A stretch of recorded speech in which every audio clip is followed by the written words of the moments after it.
what's up, South Bay? Welcome to the freshest episode of What's Up, South Bay, where we're all about uncovering hidden gems, vibing with the local hotspots, and kicking it with the coolest peeps in town.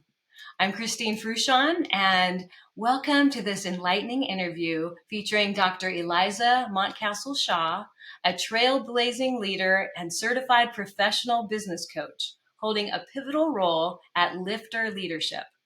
This remarkable company is dedicated to the enhancement of leadership, effectiveness, teamwork dynamics, and the frontline employee experience, all with a resolute focus on achieving extraordinary success.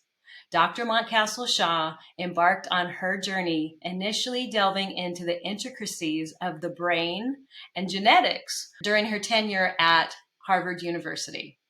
Today, she stands as an esteemed educator in the realm of leadership at the American College of Financial Services, wielding over 2 decades of experience and expertise in leadership, organizational enhancement, and optimizing team performance.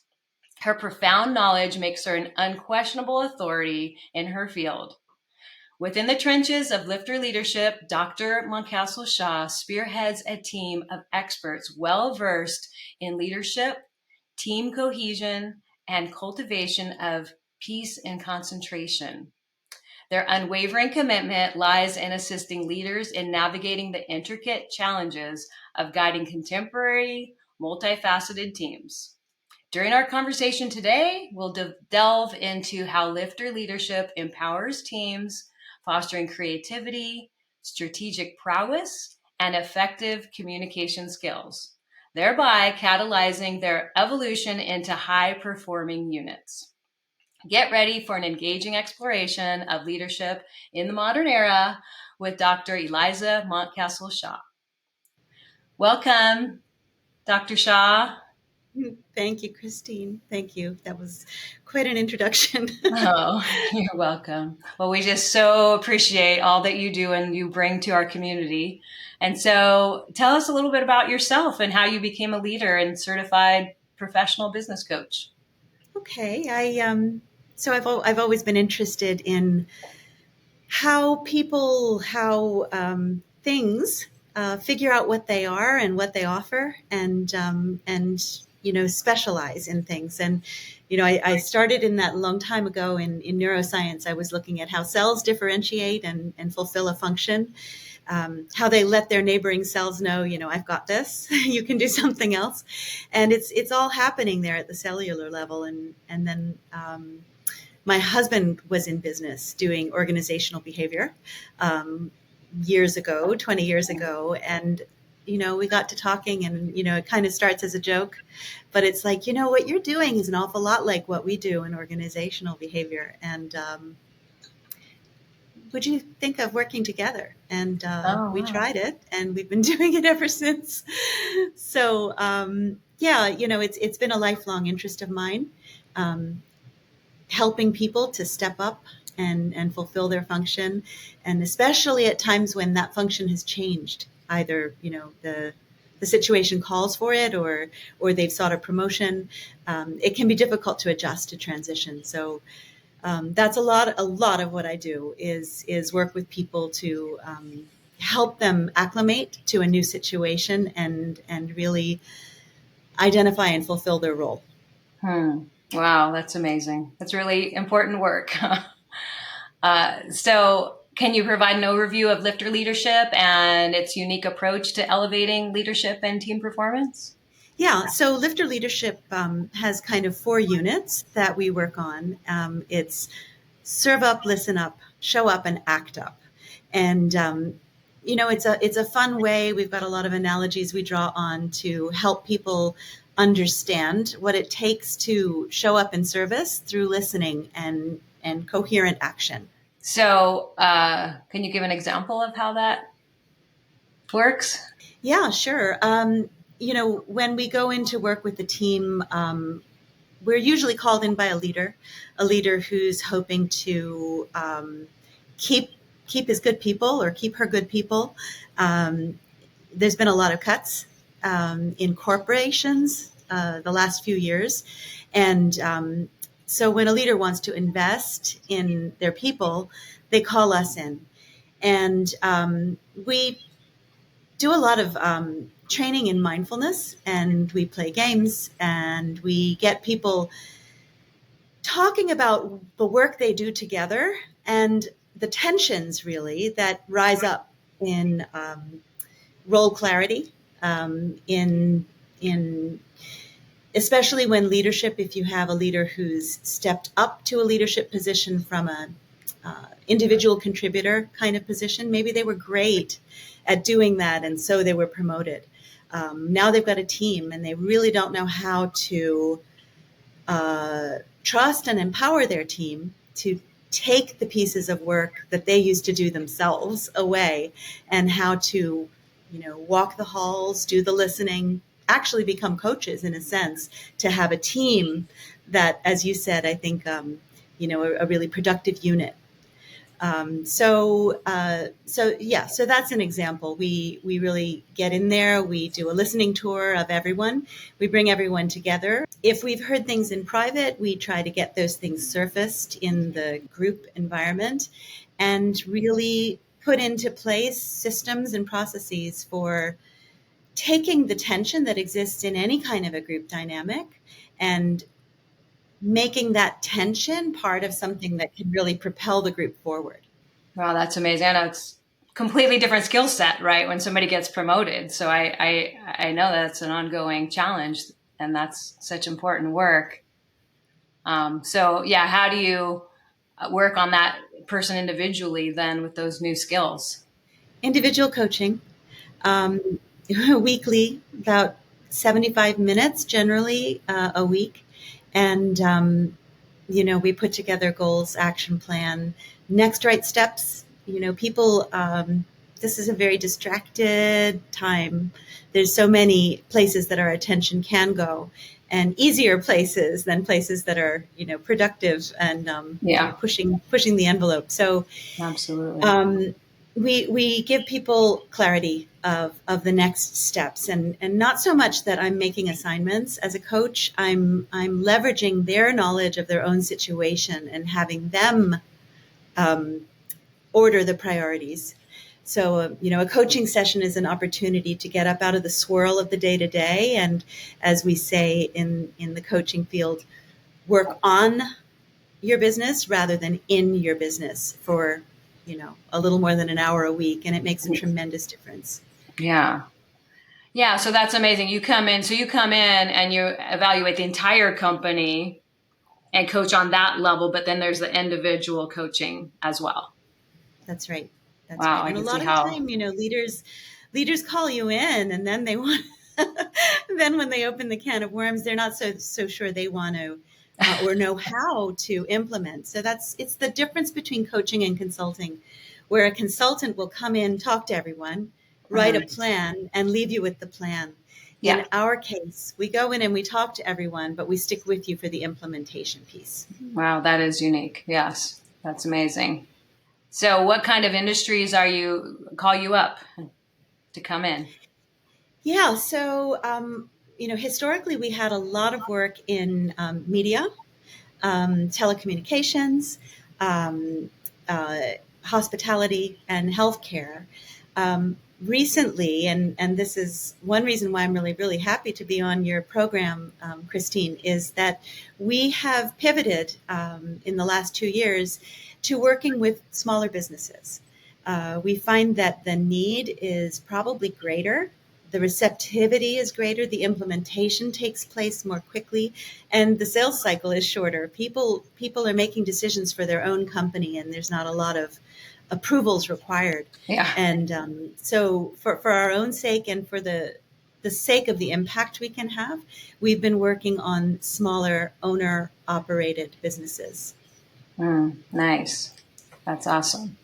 So in your experience, how does Lifter Leadership effectively blend the analytical thinking with human strategies to create that powerful leadership outcome?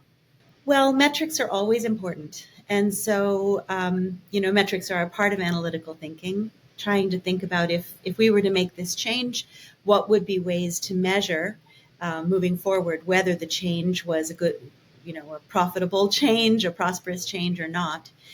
So we always look for ways to measure, and if there's not a direct way, some kind of proxy way of measuring how the changes we've suggested in systems and processes are affecting the bottom line. So we're business coaches. We are not life coaches. We have those, but we're not primarily focused on the the whole picture of a person's life. We're focused on their business and the health of their business and the health of the entire organization that's meeting clients' needs. So that is inherently analytical. Yeah, metrics are important. Every business needs to. If they're not following metrics, then they're probably not progressing, right? So that's a part of what you coach in, is helping the companies to identify the metrics they should measure and track them. That's right. That's right. And really, put things in place to capture data passively if possible. And I think you might have asked about the mindfulness component, combining it with the analytics. I think it's really, and this is another thing that the weekly coaching really helps a person not to stray from, which is, at least on a quarterly basis, what are our goals? What are the rocks we're trying to move between now and, 3 months from now? And by having the weekly one-on-ones, it's really possible to keep correcting back to that course, so it has a chance of being proven right or wrong. Yeah, that makes sense. Totally. So that goes back to what you were saying earlier about there's plenty of other things that we get distracted by, even if we just look into the work environment, that which things are actually moving us towards our goals versus distractions, in addition to personal distractions, right? Facebook and family and all of those other things, right? Yeah. That's awesome. So being a seasoned leader yourself, what do you consider to be the main challenges that afflict modern leadership? The pressure to prove ourselves, the pressure to market ourselves as a company are tremendous. And what we've found, when we work with people, the healthiest companies, especially local companies, the healthiest companies have a very robust referral system where happy customers are bringing in eager customers, and that builds upon itself. And so, I think that customer satisfaction is key, most important of all, in any kind of a business, and not just the surface niceties, but actually delivering to them what it is that they came to you for in the first place. Yes. And I think that marketing, funnels, marketing is a real challenge, I think, for leaders. How much time to put towards it, and how to get the ball rolling so that eventually you can get to something that is a healthy referral based business. Yeah, certainly one of the biggest challenges. Not just the time, but also the money, right? How much does the company invest in that marketing to get it going, right? Yeah, and it's essential. I mean, I think when leaders who are really good at, even if it's manufacturing, or if it's suppose you have a golf course nearby here, and you're looking to get clients, I think a lot of the time leaders try to do all that themselves. They watch some videos and they're like, oh, I think I know how to do this. It for your money, it's best to invest. I think you do this yourself, Christine. Invest in the support with that, because there are people who can do it so much more effectively and efficiently. And you need to go with someone you trust. Yeah. And that's always the balance. So do you get into that aspect of the business's budget and where they're putting the money and where it could be better spent and that kind of a thing? Absolutely. We have a 10 section evaluation that we do with business owners, business operators, called the Business Effectiveness Evaluation. And there are 10 questions in each category, and among them are, marketing, customer service, onboarding, employee retention, all aspects. And between the 10 questions, we kind of identify areas to begin. By the time we move through it, there's work to be done in most areas for most businesses. Yeah, I'm sure. Okay, well, can you share a specific success story where Lifter Leadership's approach has made a significant impact for a team or a company? Yeah, sure. We have a number of companies, local companies, trying not to be too specific about the particular I understand. client, but where we've gone in and there's been a problem with an old organizational structure where the roles that people had fit maybe 5 years ago, but the company is at a point of needing to grow, of wanting to grow, and those roles don't suit any longer. New team members need to be brought in. The people who are there have the opportunity to work with us and be a part of kind of writing that future for the company. And we had one case in particular where, I guess between roles getting old and a little bit stale and people being on autopilot to a certain extent, some balls were dropped because there were new functions that had to be fulfilled. And because the balls were dropped, people got defensive. And when we came in, it was very precarious, whether people wanted to stay, whether people were welcome to stay, and the team was in crisis. So, by talking it through, by looking at the job descriptions, by looking at the kinds of things what the customer experience is, walking through the door, through to getting what it is they came for, where were those balls dropped and whose might they rightly have been. And we ended up creating 2 new roles for the team, as well as writing roles for the existing members that included new and different responsibilities. They, of course, will be responsible for training the 2 new team members.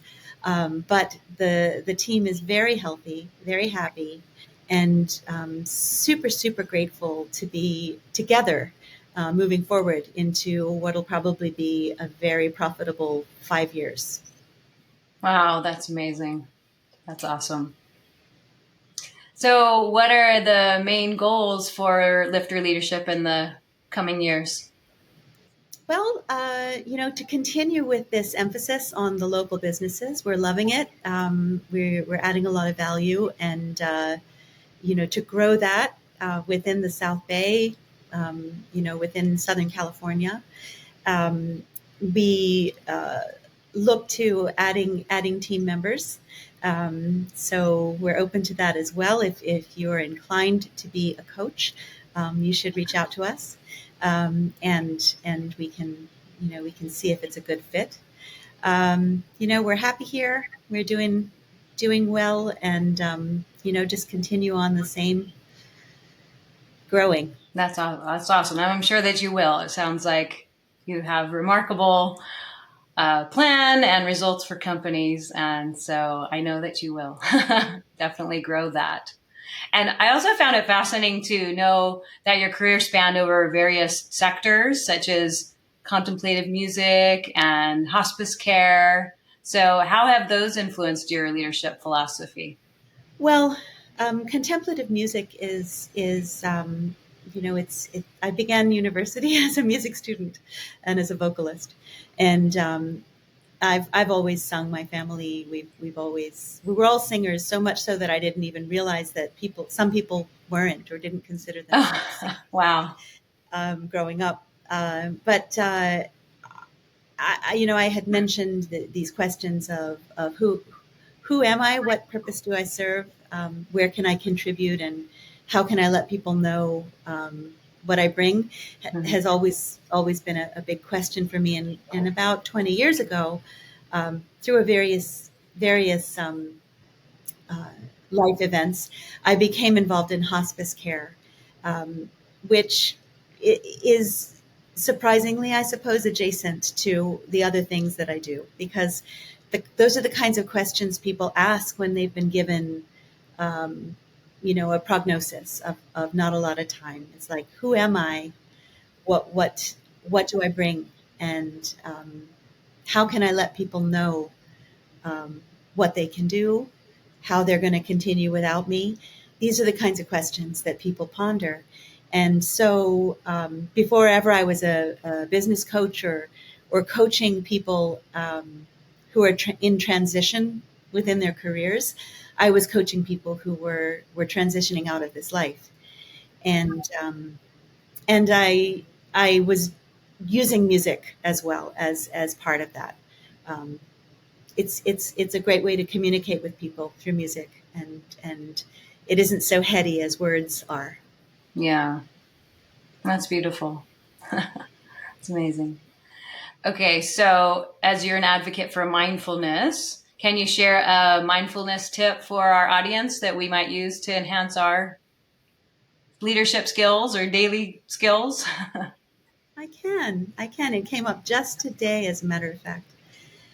I was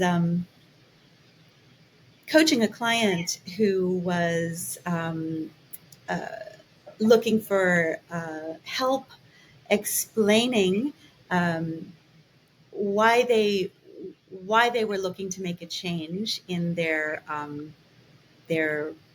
work, why they Mhm. were looking to make a change.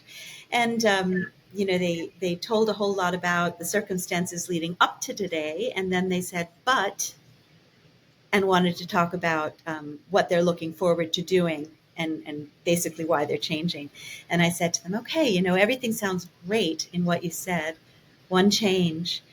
Instead of saying but when you pivot from leading up to today and then moving forward, use the word and. Mm. Because when we say the word but, we're creating a kind of a disjoint, an exclusive sort of a condition in on what we're about to say. So it's a mindfulness tool and technique. I was saying music isn't so heady as words are. Words are tremendously powerful in how they restrict our ability to um, recognize possibilities. Mhm. And the word but, you can say, and yet, you can say, uh, and we haven't achieved that yet, which allows a lot more opening. And if you implement that small discipline of substituting the word and with but, substituting the word but with and, Mhm. or maybe and yet, if you really can't, if you have to use a but, you can use and yet usually, then you'll find that it opens up all kinds of chambers in the mind of yourself and the people you're talking to. Mm. Well, thank you for that. That's a good one. Definitely. So, I know you shared that you've been in the South Bay for some time, over 10 years, I think. And so, what do you like to do for fun around town? Oh, gee. So this is very, this is very Manhattan Beach specific, but It's okay. I've always said I love the green parts of our towns, and I like to walk on the Valley Trail, the green belt, Hmm. and one of the most lovely little spots in all of Manhattan Beach, I say, is the Dietz Brothers Courtyard. They Hmm. have a little koi pond in there and lots of greenery. And I'm not so much a sun, surf, and sand gal, but my husband is, Yeah. and I find just endless hours of delight in the greener spaces around here. That's awesome. Great place for mindfulness, right? Yeah. Walking in the peace there. That's awesome. So before we wrap up, if somebody wants to get in touch with you, how would they do that? Okay, our website, you can find us there. It's www.liftersrising.com. So LIFTERSRISING.com. And our emails are Eliza at liftersrising.com, and my husband is Paresh at liftersrising.com. But on the website, you'll see the whole team there and find lots of deeper explanations of the kinds of things we offer. Well, friends, it's a wrap for this episode of What's Up South Bay. And if you enjoyed our conversation today, show us some love by hitting that like button. And I want to hear from you. If you have any questions or just want to share your opinion, please go ahead and comment below too, and let's keep the conversation going. We will have all of our contact information below this video and at the end, so if you want to reach out. And if you know someone who should see this interview, please hit the share button. And if you like knowing what's up in the South Bay, go ahead and click and subscribe and click on that bell notification so you'll get the upcoming episodes. Your engagement means more than you know, because it tells these platforms to put this information out in front of the audiences, and more exposure to our local businesses is so important so that this fabulous content can get out to more people. And if you're looking to sell or buy or invest in real estate, I'm your friendly local real estate agent. So feel free to reach out, whether you just want to ask questions or chat about real estate, or if you're ready to make a move.